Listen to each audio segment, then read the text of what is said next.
Hello friends, welcome to home makers Pavul. நம்ம இன்றைக்கி தீபாவளி பலகாரங்கள் வரிசையில் ஈஸியாகவே எல்லோர் வீடுகள்லையும் சீக்கிரமே செய்யக்கூடிய ஒரு தேங்காய் பர்ஃபி தான் பார்க்க போகிறோம். ரொம்ப ஈஸியாக செஞ்சிடலாம். நம்ம எந்த ஸ்வீட்டும் செய்யலைனாலும் இதுவும் குலாப் ஜாமுனும் செஞ்சாலே தீபாவளி வந்த மாதிரி தான். ரொம்ப ஈஸியாக 3 பொருள் வச்சு நம்ம ஈஸியாக செஞ்சிடலாம். வாங்க எப்படி செய்கிறதுன்றத வீடியோக்குள்ளார போய் பார்க்கலாம். இதுக்கு முதல்ல நான் தேங்காவை நல்லா துருவி எடுத்து வச்சுருக்கேன். தேங்காய் துருவும் பொழுது பின்பகுதி அந்த ப்ரௌன் கலரில் அந்த ஓடு பகுதி இருக்குது இல்லையா, அது இல்லாமல் பார்த்துக்கோங்க. இது ஒன்றும் வேறு ரீசன் கிடையாது. தேங்காய் பர்ஃபி நல்லா வெள்ளையாக வரணும், அவ்வளோதான். மற்றபடி உங்களுக்கு அது வந்துருச்சுன்னா அதுக்காக வருத்தப்பட வேண்டாம். இது நான் எப்போவுமே பிகினர்ஸ்க்கு தான் வீடியோஸில் நான் நிறைய டிப்ஸு சொல்கிறது. இது நான் 2 கப்பு தேங்காய் துருவி எடுத்து வச்சுருக்கேன். நான் 2 கப்பு தேங்காய் துருவலுக்கு உங்களுக்கு அளவுகளை கரெக்டாக சொல்கிறேன். இது நல்ல ஒரு பெரிய சைஸ் தேங்காய் 2 மூடி எனக்கு இந்த 2 கப்பு கரெக்டாக கிடச்சிது. இப்போ அந்த தேங்காவை நம்ம அளந்து எடுத்து வச்சுக்கலாம். கப்பில் அளக்கும் பொழுது நல்லா அழுத்தி அளக்காதீங்க. சும்மா இப்படி நான் இப்போ வச்சு எப்படி அளக்குறனோ அந்த மாதிரி அளந்துக்கோங்க. இதுக்கு 1 கப்புக்கு 3/4 கப்பு சர்க்கரை கரெக்டான ஸ்வீட்டாக இருக்கும். அதுக்கு மேலே போட்டிங்கன்னா திகட்டும், நம்மளால் சாப்பிட முடியாது. இதுவே நம்மளுக்கு மறுநாள் சாப்பிட்டா தான் கொஞ்சம் சாப்பிட்ற மாதிரி இருக்கும். உடனே பர்ஃபி செஞ்சு நீங்கள் சாப்பிட்டு பார்த்திங்கன்னா ஸ்வீட் அதிகமாக இருக்கிற மாதிரி ஒரு ஃபீல் தான் இருக்கும்.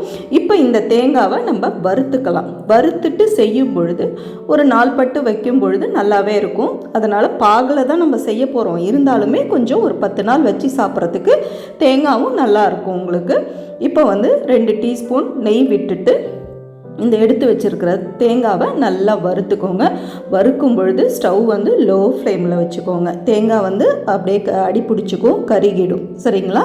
அதனால் லோ ஃப்ளேமில் வச்சு நல்லா வறுத்துக்கோங்க. அதில் இருக்கிற ஈரப்பதம் போகணும், அவ்வளோதான். இந்த மாதிரி பொறுமையாக வறுத்திங்கன்னா பொலன்னு அது பூ மாதிரி உதிர்ந்து வந்துடும். அப்போ அந்த ஸ்டேஜில் நம்ம எடுத்துடலாம். நம்ம சேனலை ஃபஸ்ட் டைம் பார்க்குறவங்க, இந்த சீரீஸ் தீபாவளி சீரீஸ் பார்த்துட்ருக்குறவங்க, நியூவாக இருந்தீங்கன்னா சேனலை சப்ஸ்கிரைப் பண்ணுங்கள், பெல் ஐக்கானை தட்டி விடுங்க. அப்போ தான் இந்த மாதிரியான இன்ட்ரெஸ்டிங்கான வீடியோ உங்களுக்கு நோட்டிஃபிகேஷன் காமிக்கும். ரெசிபி பிடிச்சிருந்துச்சுன்னா ஃப்ரெண்ட்ஸ் அண்ட் ஃபேமிலிக்கு ஷேர் பண்ணிவிட்டு லைக் பண்ணுங்கள், கமெண்ட் பண்ணுங்கள் செஞ்சு பார்த்துட்டு. இப்போ பார்த்தீங்கன்னா தேங்காய் நல்லா இதாகிடுச்சு. இதை நம்ம எடுத்து ஒரு ஓரம் வச்சிடலாம்.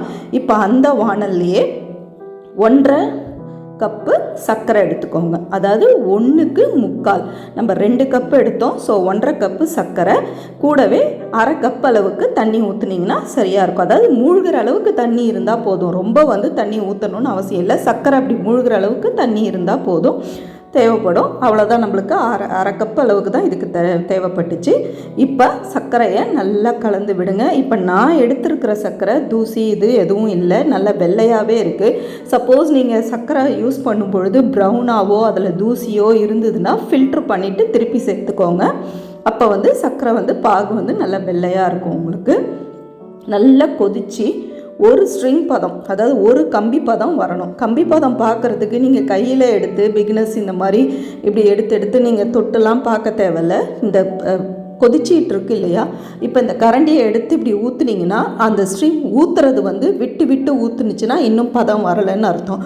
ஒரே ஒரு ஸ்ட்ரிங் மாதிரி அப்படி ஊற்றுனுச்சுன்னா அப்போ அது கரெக்டான பதத்தில் இருக்குதுன்னு அர்த்தம். விடாமல் அப்படியே ஊற்றுனுச்சுன்னா ஒரு கம்பி பதம்னு அர்த்தம். இந்த டைமில் ஒரு பிளேட்டில் நெய் தடவி க்ரீஸ் பண்ணி வச்சுக்கோங்க. நம்ம எடுத்து ஊற்றுறதுக்கு சரியாக இருக்கும். இப்போ எனக்கு ஒரு கம்பி பதம் அளவுக்கு வந்துடுச்சு. எடுத்து இப்படி ஊற்றுனீங்கன்னா அப்படியே கம்பி மாதிரி ஊற்றணும், அவ்வளோதான். நீங்கள் தொட்டு பார்த்தெல்லாம் கையெல்லாம் சுட்டுக்க தேவையில்ல. இது அப்படி இல்லைனாலுமே நம்ம தேங்காவை போட்டு கிளறினீங்கன்னா கரெக்டாக அந்த பதம் கரெக்டாக வந்துடும். அதுதான் சொன்னேன், இந்த பிகினர்ஸ் கூட பேச்சுலர்ஸ் எல்லாருமே ஈஸியாக செஞ்சிடலாம் தேங்காய் பர்ஃபியை. இப்போ நம்ம வறுத்து வச்சுருக்கிற தேங்காவை கொட்டி நல்லா கிளறுங்க. இப்பையும் ஸ்டவ் லோலே வச்சுக்கோங்க. இப்போ இந்த மாதிரி நல்லா கிளறிட்டே இருங்க.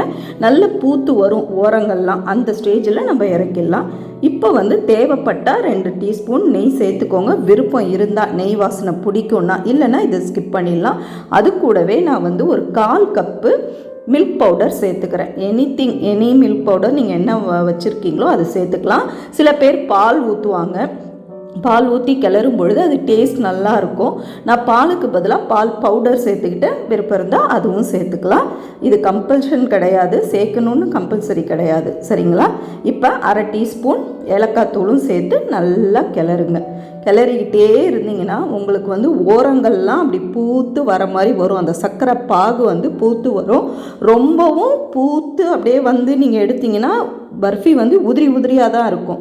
முன்னாடி எடுத்திங்கன்னா சவுக்குன்னு நம்மளுக்கு வந்து அந்த பர்ஃபியோட கன்சிஸ்டன்சி வராது. அதனால் இந்த கிளறும் போது பார்த்துக்கிட்டே இருங்க, பொறுமையாக இந்த மாதிரி கிளறிக்கிட்டே இருங்க. இப்போ பார்த்தீங்கன்னா எனக்கு அந்த வானலோட ஓரம்லாம் அப்படியே பூத்து வந்திருக்கு. இந்த ஸ்டேஜ் கரெக்டான ஸ்டேஜ். இப்போ நம்ம க்ரீஸ் பண்ணி எடுத்து வச்சுருக்கிற பிளேட்டில் பர்ஃபியை மாற்றிடலாம்.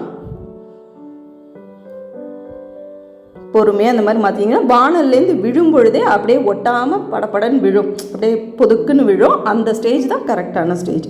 இப்போ வந்து எனக்கு பிளேட்டை விட கம்மியாக தான் ஆயிருக்கு. நம்மளுக்கு வந்து ஃபுல் பிளேட் நான் க்ரீஸ் பண்ணி வச்சுருக்கேன். எனக்கு கரெக்டாக பாதி பிளேட்டுக்கு தான் பர்ஃபியே ரெடி ஆகிருக்கு. ஸோ நீங்கள் அப்படியே இது பண்ணிவிட்டு இந்த ஓரங்களை நல்லா அப்படியே சேர்த்து விடுங்க. நம்மளுக்கு பர்ஃபி கட் பண்ணுறதுக்கு சரியாக வந்துடும். உங்கள் வீட்டில் நீங்கள் எந்த பிளேட் வேணாலும், சின்ன பிளேட்டில் கூட இது மாதிரி நீங்கள் இதுக்காக ட்ரே வாங்கணும்லாம் அவசியம் கிடையாது. தீபாவளியில் ஈஸியாக செய்கிற ஸ்வீட் ரெசிபி செய்யணும்னு நினச்சிங்கன்னா தீபாவளிக்கு இந்த தேங்காய் பர்ஃபி, குலாப் ஜாமுன் இதெல்லாம் ஈஸியாக செஞ்சிடலாம். பிகினர்ஸ் கூட டக்குன்னு செஞ்சிடலாம். இப்போ இந்த தேங்காய் பர்ஃபியை நீங்களே வாட்ச் பண்ணும்பொழுது உங்களுக்கே தெரிஞ்சிருக்கும். ஒரே ஒரு கஷ்டம் என்னென்னா அந்த பதம் பார்த்து நம்ம கிளறி எடுக்கிறது தான். அது ஒன்றுமே இல்லை, நம்மளுக்கு அந்த பூத்து அப்படி வரும். லோ ஃப்ளேமில் வச்சு கிண்டிங்கன்னா பூத்து வரும். அந்த ஸ்டேஜில் நீங்கள் இறக்கிட வேண்டியதாக. இப்போ பீஸ் போடுறதும் ஒரு 10 மினிட்ஸ் கழித்து பீஸ் போடுங்க. அப்போ தான் ஈஸியாக உங்களுக்கு பீஸ் போட வரும். பீஸ் பண்ணும் பொழுது அந்த நைஃபை கூட நெய்யில் கொஞ்சம் க்ரீஸ் பண்ணிவிட்டு பீஸ் போடுங்க. அவ்வளோதான், நம்ம தேங்காய் பர்ஃபி சூப்பராக ரெடி ஆகிடுச்சு. Happy Deepavali friends. என்ஜாய் பண்ணுங்கள் எல்லோரும் இந்த மாதிரி ஸ்வீட் செஞ்சு.